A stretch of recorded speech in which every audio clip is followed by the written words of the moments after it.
Last week, I was in a 7th grade ELA classroom. The teacher was running a poetry unit, a full portfolio assignment covering haiku, limerick, sonnet, and several other forms. The students were somewhere in the middle of it, and what I watched them do was work on paper. Each poem started with a graphic organizer. For haiku, the scaffold helped students track syllables. For limerick, the rhyme scheme. They drafted, revised, and eventually submitted their work on paper to the teacher. She read it, graded it, and handed it back. Then, and only then, students transcribed their poems into a Google presentation, one poem per slide, with design choices meant to create a visual and thematic unity across the whole portfolio.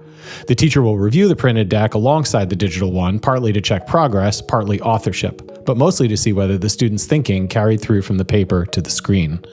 These portfolios are then reviewed by 8th graders who vote on a poetry Grammy for each genre. The 7th grade winners get recognized at an end-of-year celebration. The students I watched knew that was coming. They were not going through the motions. I'll mention one other thing I observed. Students are free to use Gemini to help with the design work, the visual presentation. They're not permitted to use it to compose the poems. At one point, I watched a student quietly try to ask Gemini to reduce the number of syllables in one of his haiku lines. It didn't work. I don't think he expected it to get caught, but he also didn't seem entirely surprised that I'd seen it. I'm telling you all of this today because what I saw last week connects directly to a piece of research I want to talk about today. Hello and welcome to another episode of AI in the Classroom Daily, podcast helping educators make sense of AI without the hype. I'm Dan Cogan-Drew, and I use AI as a thinking partner in preparing each of these episodes because I think the best way to talk honestly about AI in education is to work with it openly. So I came to today's research through Carl Hendricks's monthly newsletter. Hendrick is a researcher and writer who follows the learning sciences closely, and this one caught my attention. Not because it told me something I didn't suspect, but because it actually ran an experiment. The study is called Think First, ChatGPT Later, published this April in Educational Psychology Review, a peer-reviewed journal, by Sarah Shi-Hui Wang and Sophia Zhe-Fei Zhu at Singapore Management University. It's a randomized intervention study with 196 university students, and the design is clean enough that the findings are worth taking seriously. So all 3 groups were given the same creative task: come up with the best idea you can to improve a stuffed bunny, make it more fun, more original, more likely to sell. One group worked entirely on their own. One group had free access to ChatGPT and could use it however they wanted. And the third group followed a structured approach. First, they spent 3 minutes generating their own ideas independently. Then they brought those ideas to GPT and used it as a thinking partner to develop and pressure test them. Finally, on their own, they selected and refined their best idea. On that first task, the free use AI group came out on top. Their ideas were rated as more original and more useful than either of the other groups. If the study had stopped there, the headline would have been, AI helps students be more creative. But the study didn't stop there. All 3 groups then completed a second creative task, independently, no AI. That was harder than the first. And what happened is the finding I want to discuss. The free use AI group's performance collapsed back to exactly the level of the group that had never used AI at all. The advantage they had on the first task disappeared completely when the tool was taken away. The group that had thought first, they outperformed both other groups on the independent task. They hadn't done as well on the first task. Their work was actually less elaborate in the moment, partly because the structured approach used up some of their time. But on the task that required them to work on their own, they were more original and more useful than anyone else. So, what's actually going on here? The researchers analyzed transcripts of how students were using ChatGPT during the first task.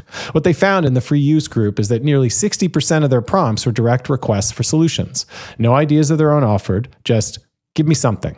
The AI generated, the students submitted, and in the moment it worked fine, but nothing was really being built. When the tool went away, so did the performance.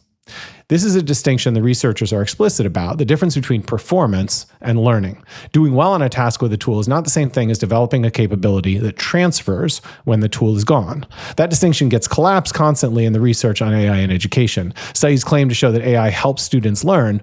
Then what they've actually measured is students performing better while using AI. Those are not the same thing, and this study is one of the few to test the gap directly. If you've been with this podcast since episodes 25 and 26, you'll recognize the connection. Shaw and Nave at Wharton named this dynamic cognitive surrender. You've probably been hearing the term a lot lately. The point at which a person stops deliberating and simply adopts the AI's output as their own. What this new study adds is an experimental picture of what comes after that surrender. You look fine in the moment, but the thinking that should have happened didn't, and the absence shows up the next time you need to work on your own. I also want to connect this to something we've covered in episode 57 last week on Manu Kapoor's research on productive failure.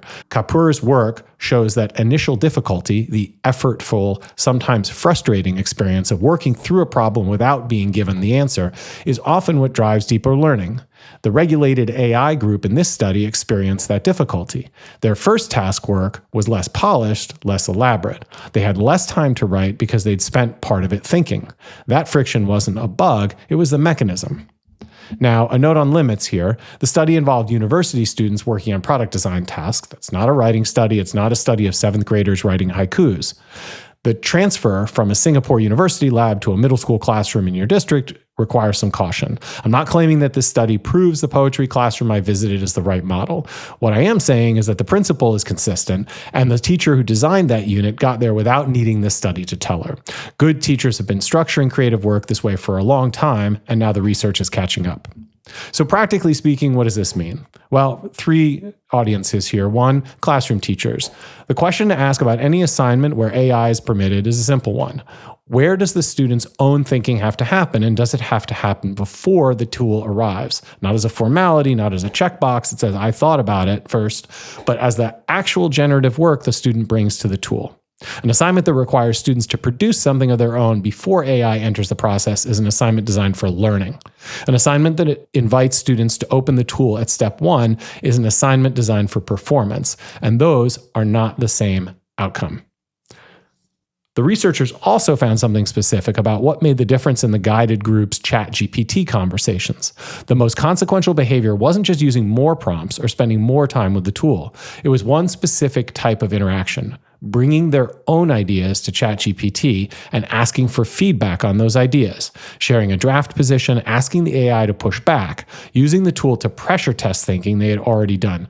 That's the pattern. Student thinking is the output. AI response is the pressure, the one that correlated with learning gains. Second audience, instructional coaches. When you're looking at AI-generated lesson plans, the question worth asking is not whether AI is present, but when it enters. Is student thinking required before the AI, or does the plan hand the cognitive front end to the tool? Some district-level guidance you may have seen explicitly suggests using AI for brainstorming at the start of a task. This study is a direct caution about that sequence. Not because AI-assisted brainstorming produces bad work, it may produce fine work. But if students are going straight to the tool before they've done any of their generating, the work that results may not reflect any learning at all. Finally, for district leaders, the sequence written into your guidance documents is a pedagogical decision, whether or not it's recognized as one. The recommendation to use AI early in the creative process to brainstorm, generate options, get started, sounds supportive of student work. This study suggests it may be undermining it. It's worth a conversation with your curriculum team before the next version of your guidance goes out. So let me come back to that 7th grade classroom. The teacher who designed that poetry unit made one fundamental choice that everything else followed from.